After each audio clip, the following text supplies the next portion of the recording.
Hey everybody, welcome to this video. This is the video for Module 39 for Business Math and Calculators. In this video, we're going to be talking about calculations related to mortgages. Essentially what a mortgage is it's the mortgage is the fancy name for a loan that is taken out to purchase a home. In this video, we're going to look at how to use tables in particular to calculate a monthly payment for a mortgage. And also using a table in reverse to figure out how much you can afford given a certain monthly payment, what value of a house you could potentially purchase. And so we'll take a look at those couple of examples and go from there. So with that, let's go to those examples right now. Alrighty, here we go with some examples. So our first sample problem looks like this. What we want to do is we want to calculate the monthly payment. And when we talk about the monthly payment, what we're going to be focusing on particular, at least in this video and in these problems, is the principal and the interest portion of that. We'll talk in a future video about other things that might be included in a payment, such as homeowners insurance and other things like that. So for now, this calculation just focuses on how much principal and interest is paid on a particular monthly payment. Again, in this situation, what we've got is we are dealing with a 30-year fixed rate mortgage.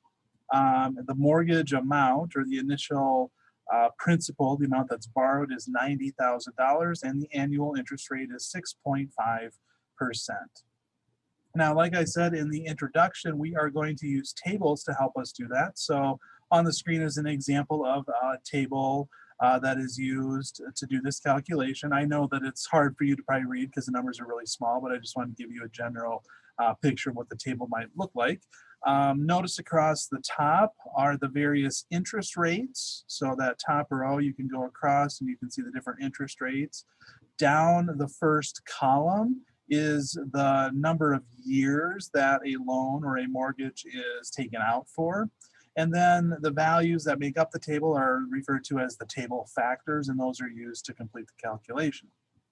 So for this particular situation, what we're going to do is we need to know two things. We need to know the interest rate that the loan is out for, and we also need to know the number of years for the loan. So in this case, we have a 6.5 or 6.5% interest rate, and then the years for the loan are 30 years.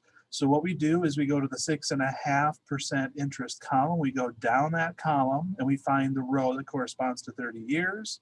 And where those columns and rows meet is our table factor. Now, to calculate the amount of the monthly payment, what we do is the table, by the way, is based on the table factor, is based on every $1,000 that is borrowed. So what you do to calculate your monthly payment is you take the amount of the loan, so in this case the $90,000, you divide it by 1,000, and again that's just because that's how the table factors are set up. And then you take that quotient and you multiply by whatever table factor you pull from the table. So 6.33 is where the interest rate column and the years row meet. And you simply, like I said, divide 90,000 by 1,000 and then multiply that result times 6.3. And what you come up with then is the monthly payment, $569.70. So this would be the amount of principal and interest that is paid each month in the mortgage payment that you make. And that's the answer that we're looking for. So the table is nice because it simplifies the process of calculating. What the table factor essentially accounts for is all of the compounding and things like that that happen within the loan itself. And so what somebody's gone ahead and done by creating this table is they figured out all the different combinations, and based on the number of years and all that kind of stuff, they figured out what those values are. So you don't have to do that calculation. You just need to find the table factor and then use that to complete the calculation. So there you go. Okay, now let's take a look at an extension of this same problem. So what we want to do now is, in this situation, we know that we're making a monthly payment of $569.70 for 30 years. Again, that's a monthly payment for 30 years. What we want to figure out then is, well, what does that actually account for in terms of how much interest are you paying? You borrowed, in this case, $90,000, but we want to figure out, you know, what is our payment going towards in terms of principal and interest. All right, so to do that, what we want to do is essentially take our monthly payment and figure out what that adds up to when all said and done. So for this situation, our monthly payment was $569.70. We make 12 payments a year, so that's what we multiply by 12, and then we pay for 30 years, so times 30. So when all said and done, the amount that we're actually going to pay off in order to complete the mortgage and settle our debt with the bank is $205,000, $205,092. So if you want to find out how much of that is interest, take that total paid minus the $90,000, which is the principal. And so what we're actually paying on this loan in terms of just interest is over $115,000. Okay, $115,092 is the amount of interest that we're paying. So more than double the amount of the actual loan itself. So what you can kind of see from this, you might need to pick your jaw up off the table because it's kind of amazing when you look at it in this kind of situation, how much interest you are actually having to pay on this loan.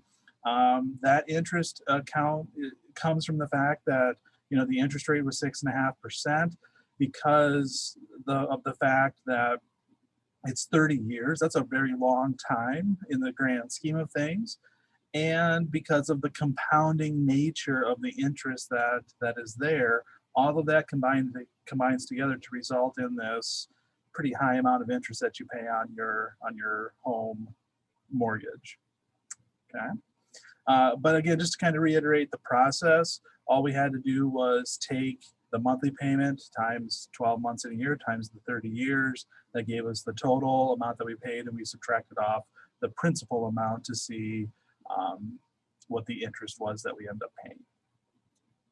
All right, now let's do one final example. And this time what we want to do is we want to, again, do a calculation, but this time we want to go in reverse. So in this situation, Callie went to her bank to talk about getting a mortgage. She knows from her monthly budget that she can afford a monthly payment, and again, this is just the principal and interest piece of it. She can afford $800. Okay, so this time we know what we want the monthly payment to be.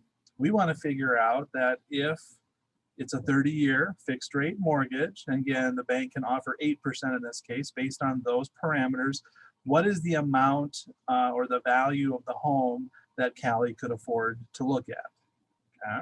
So a lot of times this is what you need to do. Like if you're going out to purchase a home, you probably have a better sense of what your monthly budget will allow you to pay. And based on that, you calculate then what value of a home you could be looking at that's reasonable in terms of your budget.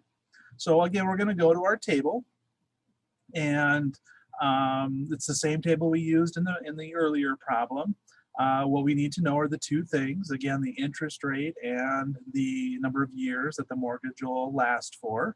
We find where that interest column and that year row intersect.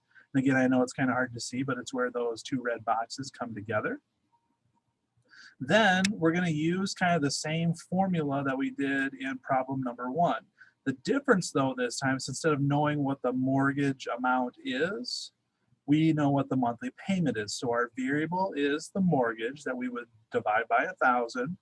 And then we take that answer times 7.34, which is the table factor that we just found, where those red boxes cross. And putting those together should equal our $800.